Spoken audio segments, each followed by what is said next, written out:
Hey y'all, welcome back. Andrew Finney here. When was the last time you thought about buying something but weren't sure if you should? Did you have any warning signs firing off in your mind like the 4th of July? Or did you just dive in headfirst only to later regret the decision you just made?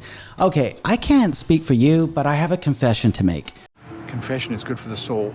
I have committed the sin of diving in without thinking things through 100%. Like when I bought this thing before I turned 40.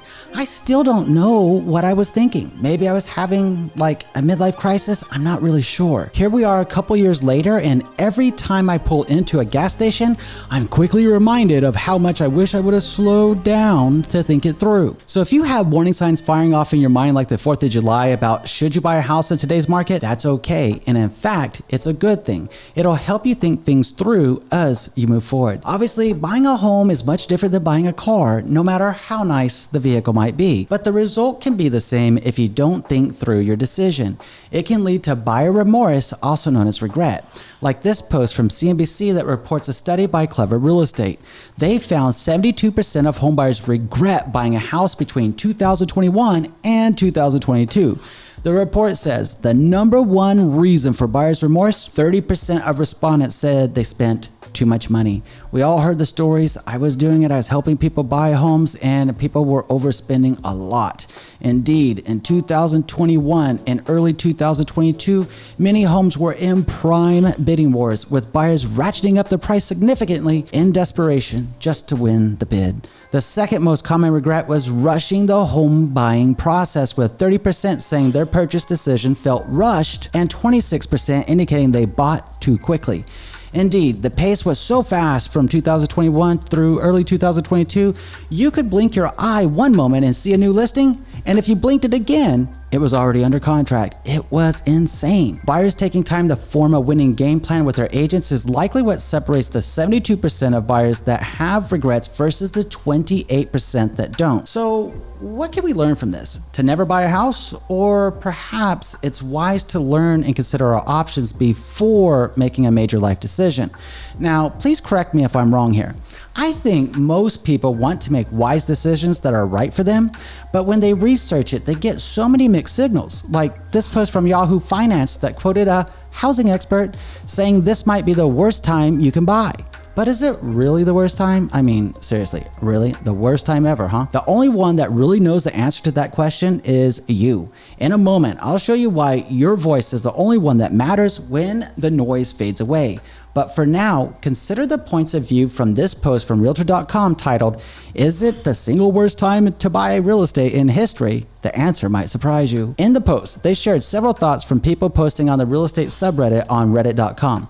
The burning comment that ignited the firestorm of statements is, "I was just told it's the single worst time to buy real estate in US history. How far off are they?"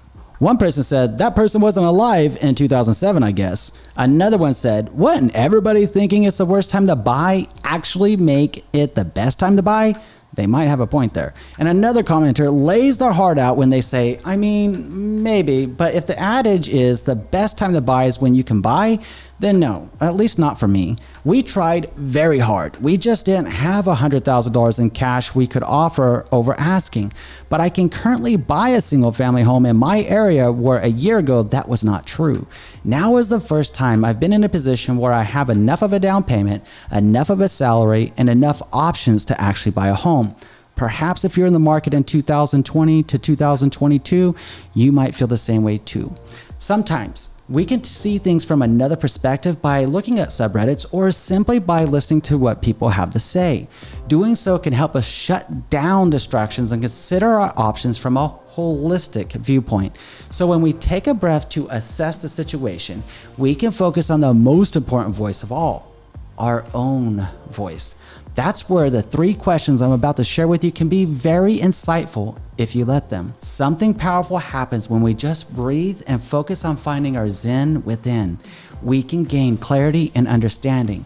Most people go wrong by trying to time the real estate market instead of timing where they are in their life.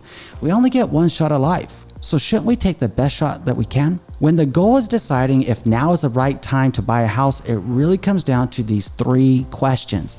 The first question is, if everything goes your way, How long do you plan on living in the house that you buy? Some people might say forever, others could say 2 to 3 years, and another group will say at least 10 years, or some people simply won't be sure. All of those answers are okay. For reference, the current average homeowner tenure nationwide is about 13.2 years according to this chart by Redfin. Of course, how long you want to stay in the home you buy is up to you, and it's different for everyone. Consider this comment from Billy Smith on this video. He and I had a great time chatting it up in the comments. Thank you, Billy, it was fun. I love reading comments from all of y'all, by the way. Anyways, in a nutshell, Billy shared with us he bought his house in 2008 at the height of the market for $180,000. A year later, by the end of 2009, when the market completely collapsed, he said his home had a value of about $120,000. But Billy, he held on to his home and later sold it in 2021 for $426,000. Congrats, Billy. You did great. You really did. So in 13 years of owning that home, Billy went from the top of the housing market to the bottom of the housing market and all the way back up to the top again, where he sold it in 2021 for over double what he first bought it for in 2008. I share this with you because real estate is cyclical in nature. From a historical context, U.S. real estate typically appreciates over time. The longer you own a home, the more likely you are to ride out the ups and the downs of the real estate market. And the more likely it becomes, it will be worth more than the price that you first paid. A mistake a lot of people make is trying to time the real estate market. Stop!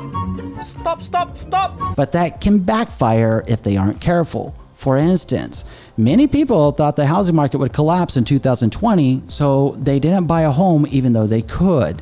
But as we now know, the housing market didn't collapse in 2020, did it? The people that purchased a home back then are now sitting on over 40% plus in home equity, even in today's decelerating home market. Knowing how long you want to live in your home will help you gain perspective and guide you when the time is right for you. Just something to consider and something to think about. The second question is, are you financially prepared to buy a house? Key considerations include your credit score, savings for your down payment, and your buyer closing cost. On a quick side note here, whether mortgage rates are up or down when you're watching this video, please make sure you chat with your loan officer about any points you might want to purchase or that you might need to purchase to buy down your mortgage rate. It'll help. As you plan out your finances, please remember to plan for your home maintenance after you close. For reference, a good rule of thumb is to save 1% of the value of your home every year for maintenance. In many cases, you might not need that much money to maintain your home. However, it is prudent to save up a maintenance budget just in case something big pops up that needs to be fixed, like roof repairs or replacing your climate control system. From my own personal experience, I can tell you it's very costly to replace that stuff. It's far better to save the funds over time in case it's needed versus needing it and not having the funds. Just a thought from me to you that I hope will save you a lot of drama that I've gone through personally. The third question is now the right time for you in your life to buy a house, or should you continue renting? Let's be honest. Sometimes renting is a better option for people, especially if they plan on moving to another city in less than 3 years, or if they're simply not ready to own a home yet. It's okay. Not everybody's ready to own a home. It's easier to get out of a rental than it is to sell a house. On the flip side, rents also go up, down, and all around, so you should be ready for that too. A key consideration here is the factor in how much you'll pay a monthly rent for the time that you might be thinking of sitting out of the housing market versus what you might pay if you decide to buy a house now. There's always an opportunity cost in one form or another in real estate and with all life decisions. Time is the one thing we can never get back once it's spent. The risk of not considering decisions up front is regret. When we don't think things through, we become prone to making emotional decisions based in haste. And we all know haste makes waste. So don't waste your time or money doing what someone else wants you to do in haste. Do what feels right to you. Look, at the end of the day, there's an opportunity to buy or sell homes in any housing market. It's a matter of seeing where the opportunity exists and deciding if it's the right time for you. That's the truth. It's easy to get confused when we lose ourselves in the barrage of negative headlines. There's a multitude of that stuff out there, and I don't know what's worse. The negative headlines we're slammed with daily, or the onslaught of spam calls, emails, and robocalls. No matter which one is worse, it's all bad. Like, smell the garbage.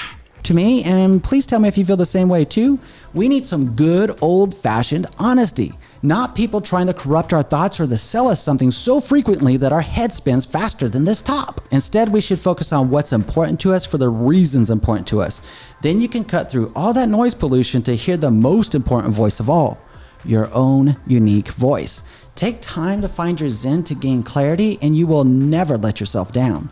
So if you feel the time is right for you to buy a home, or if you just want to be prepared when the time comes, then your next step is to learn how to buy a house and what the home buying process looks like.